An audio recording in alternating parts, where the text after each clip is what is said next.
Hello friends, welcome to our channel. તો આજે આપણે ડિસ્કસ કરીશું BCA સેમેસ્ટર 2 જેનો સબ્જેક્ટ નંબર 1 છે FCO, જેનું ચેપ્ટર 1 છે બેઝિક્સ ઓફ કમ્પ્યુટર, જેનું ટોપિક છે block diagram of computer system, જેનો ફર્સ્ટ ટોપિક હતો કેરેક્ટરિસ્ટિક્સ ઓફ કમ્પ્યુટર, જે આપણે અગાઉના વિડીયોમાં લર્ન કર્યો। હવે આપણે block diagram of computer system જે આપણે આજે લર્ન કરીશું।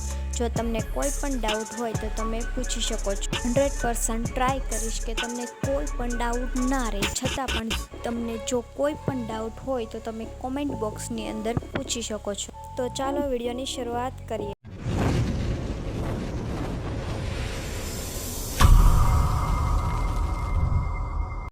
સો ફ્રેન્ડ્સ, આપણો સેકન્ડ ક્વેશ્ચન છે explain block diagram of computer. First question હતો કેરેક્ટરિસ્ટિક્સ ઓફ કમ્પ્યુટર, જે આપણે અગાઉના વિડીયોમાં લર્ન કર્યું। હવે આપણે જોઈશું બ્લોક ડાયાગ્રામ ઓફ કમ્પ્યુટર। આ બહુ જ ઇમ્પોર્ટન્ટ ક્વેશ્ચન છે, જે એક્ઝામમાં વારે પૂછાઈ શકે છે। તો ચાલો આપણે ક્વેશ્ચનની શરૂઆત કરીએ। તો તેનો આન્સર છે in a computer there are mainly 3 part, એટલે કે કમ્પ્યુટરની અંદર મેઇન 3 પાર્ટ આવે છે, જેમ કે ઇનપુટ યુનિટ, CPU અને આઉટપુટ યુનિટ। આ 3 મેઇન પાર્ટ છે કમ્પ્યુટરના। તો ચાલો હવે જોઈએ ઇનપુટ યુનિટ। ઇનપુટ યુનિટ એટલે શું? તો સૌપ્રથમ જોઈએ input unit. Input units are the device from which the user provides the input to the computer, એટલે કે ઇનપુટ યુનિટ છે એ એક ડિવાઇસ છે કે જે યુઝર કમ્પ્યુટરને ઇનપુટ પ્રોવાઈડ કરે છે। તો તેના એક્ઝામ્પલ છે કીબોર્ડ, માઉસ, જોયસ્ટિક અને સ્કેનર એક્સેટ્રા। આ બધા તેના ઇનપુટ યુનિટના એક્ઝામ્પલ છે, જે આ ઇમેજની અંદર આપણે જોઈ શકીએ છીએ। તો ચાલો હવે જોઈએ નેક્સ્ટ। તો નેક્સ્ટ છે CPU, central processing unit. The CPU is a data processing device, એટલે કે CPU છે એ ડેટા પ્રોસેસિંગ ડિવાઇસ છે, where the user data will be processed. The CPU is also called as the brain of computer, એટલે કે જ્યારે computer ડેટાને processing કરે છે ત્યારે એમ કમ્પ્યુટરનું મેઇન બ્રેઇન તરીકે ઓળખવામાં આવે છે। In a CPU there are mainly 3 parts, એટલે કે CPUની અંદર મેઇન 3 પાર્ટ છે, જેમ કે storage or memory unit, ALU means કે એરિથમેટિક લોજિક યુનિટ, કે જેની અંદર એડિશન, સબટ્રેક્શન, ડિવિઝન, મલ્ટિપ્લિકેશન જેવા ઓપરેશનોનો સમાવેશ થાય છે, અને ત્રીજું છે કંટ્રોલ યુનિટ। તો ચાલો આપણે જોઈએ સ્ટોરેજ ઓર મેમરી યુનિટ। તો these unit stores both the input as well as the output of a computer, એટલે કે સ્ટોરેજ ઓર મેમરી યુનિટ છે એ ઇનપુટ અને આઉટપુટ, જે કમ્પ્યુટરની અંદર ઇનપુટ અને આઉટપુટ હોય તેને સ્ટોર કરે છે। ચલો જોઈએ આપણે સાઇઝ ઓફ મેમરી। તો જેમાં 1 બીટ, આપણે પહેલું છે bit. A bit is a value of either 0 or 1। Bit means કે તેની વેલ્યુ છે એ 0 અથવા તો 1 હશે, આ બંનેમાંથી એક હશે। ચાલો જોઈએ નેક્સ્ટ સાઇઝ ઓફ મેમરી, જેની અંદર છે nibble. A nibble is a 4 bits like 0 1 0 1। નિબલનો મીન્સ થાય છે કે તેની અંદર 4 બીટ આવે છે, જેમ કે 0 1 0 1, એવી રીતે 1 0 1 0, કોઈ પણ રીતે 4 બીટ નિબલની અંદર સમાવેશ થાય છે। ત્યારબાદ આપણે નેક્સ્ટ છે બાઇટ। બાઇટની અંદર the value of byte is a 8 bit like 0 1 0 1 0 1, means કે બાઇટની અંદર 8 બીટનો સમાવેશ થાય છે, જેમ કે 0 1 0 1 0 1 ઓર 0 1, એવી રીતે। હવે આપણે જોઈએ મેમરીની સાઇઝ। તો મેમરીની સાઇઝ છે 1 બાઇટ એટલે કે 8 બીટ થશે, અને 1024 બાઇટ એટલે કે 1 કિલોબાઇટ, અને 1024 KB તો એ થશે 1 MB। MB એટલે કે મેગાબાઇટ। આપણે જોઈ શકીએ છીએ કે મોબાઈલની અંદર જે મેમરી સાઇઝ આવે છે MBની અંદર બતાવતા હોય છે, જેમ કે જીબીની અંદર પણ આવે છે। અમુક વ્યક્તિઓને 1 GB 1.5 GB એવી રીતે એમને નેટ પ્રોવાઈડ થતું હોય છે, એ ડિપેન્ડ્સ ઓન મોબાઈલ નેટવર્ક। તો ચાલો આપણે જોઈએ આગળની size 1024 KB equals to 1 MB. MB means કે મેગાબાઇટ. ત્યારબાદ 1024 MB એટલે કે 1 GB મીન્સ કે ગીગાબાઇટ. 1024 GB એટલે એનું થશે 1 TB મીન્સ કે ટેરાબાઇટ. એન્ડ ધેન 1024 TB એટલે કે 1 PB એટલે કે petabyte. 1024 PB equal to 1 EB. EBનું અર્થ થાય exabyte. And then 1024 EB equals to 1 ZB. ZB means કે ઝેટાબાઇટ. અને 1024 ZB equals to 1 YB. YB means કે યેટાબાઇટ. ચલો આપણે નેક્સ્ટ જોઈએ. નેક્સ્ટ છે આપણું ALU મીન્સ કે સેકન્ડ છે મેમરી યુનિટ. સ્ટોરેજ યુનિટ CPUની અંદર આપણું નેક્સ્ટ સેકન્ડ છે ALU એરિથમેટિક લોજિક યુનિટ. જેની અંદર જોઈએ these unit performs all the arithmetical and logical calculation in a computer like addition, subtraction, division, multiplication et cetera.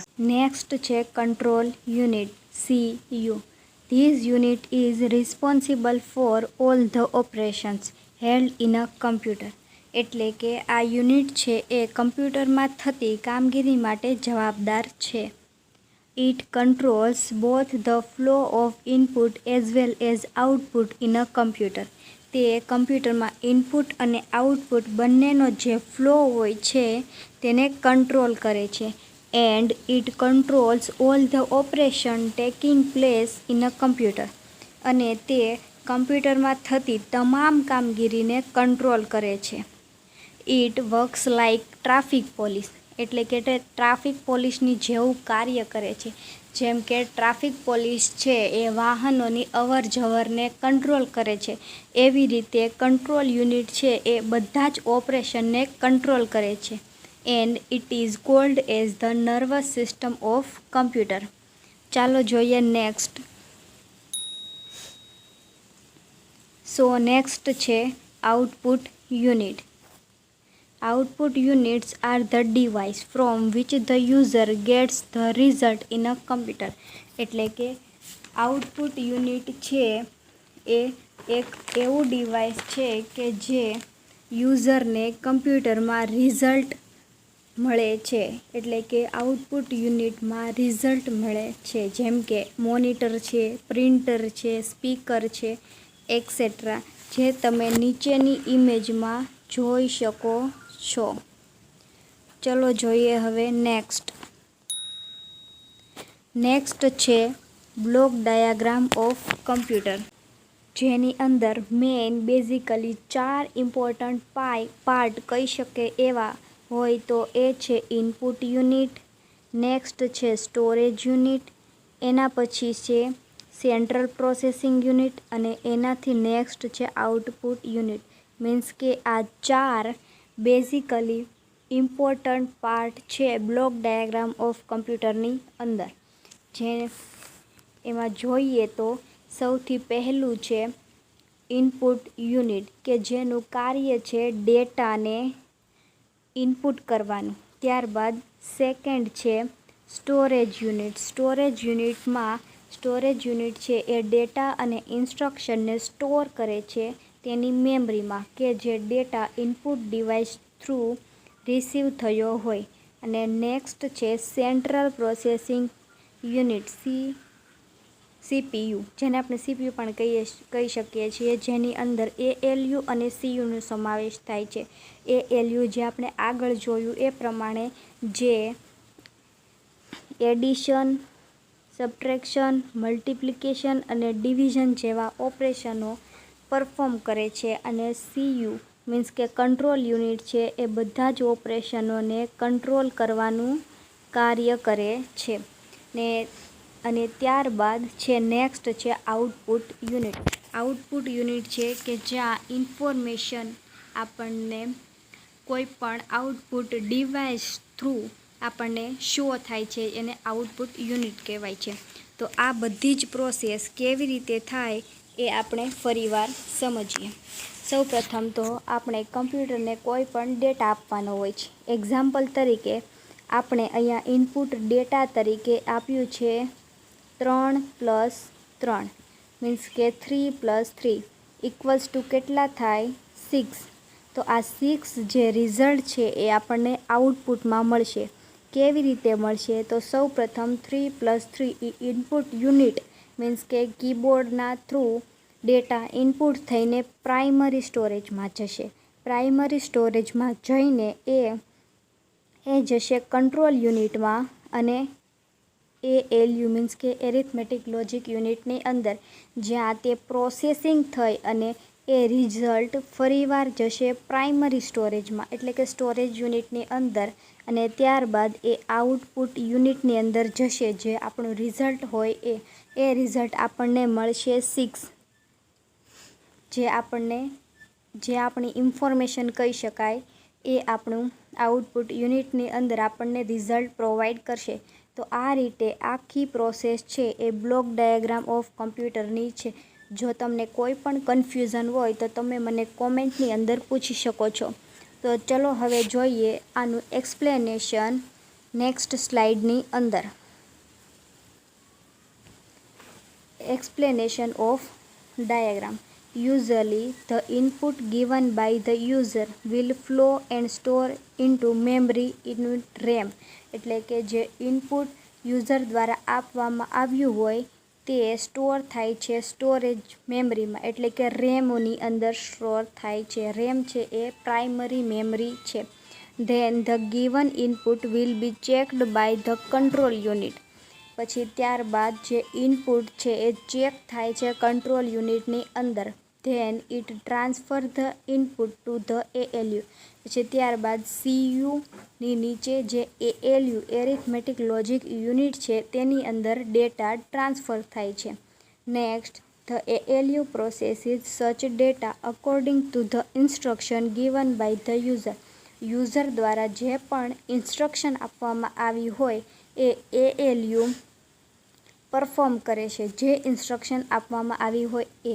Example તરીકે આપણે આપેલી હતી પ્લસની ઇન્સ્ટ્રક્શન મીન્સ કે 3 + 3 = થાય 6. તો 6 આપણને રિઝલ્ટ મળ્યું એ આઉટપુટ યુનિટ થ્રુ મળ્યું. પણ જે આ પ્રોસેસ થઈ એ પ્લસની જે પ્રોસેસ થઈ એ ALUની મદદથી થઈ અને જે કાંઈ કંટ્રોલ થયું એ CUની મદદથી થયું.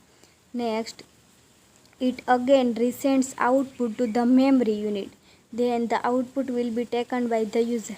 આ જે આપણને રિઝલ્ટ મળ્યું 6 એ આઉટપુટ યુનિટની અંદર જશે રેમની અંદર મીન્સ કે ALUની અંદર જશે. ત્યારબાદ ફરીવાર પ્રાઇમરી સ્ટોરેજ એટલે કે સ્ટોરેજ યુનિટની અંદર જશે અને આઉટપુટ એ આવશે આઉટપુટ યુનિટની અંદર. The user through output device such as monitor and printer. જેમ કે રિઝલ્ટ આપણને જોવા મળે છે આઉટપુટ ડિવાઇસની અંદર જેમ કે મોનિટર, પ્રિન્ટર.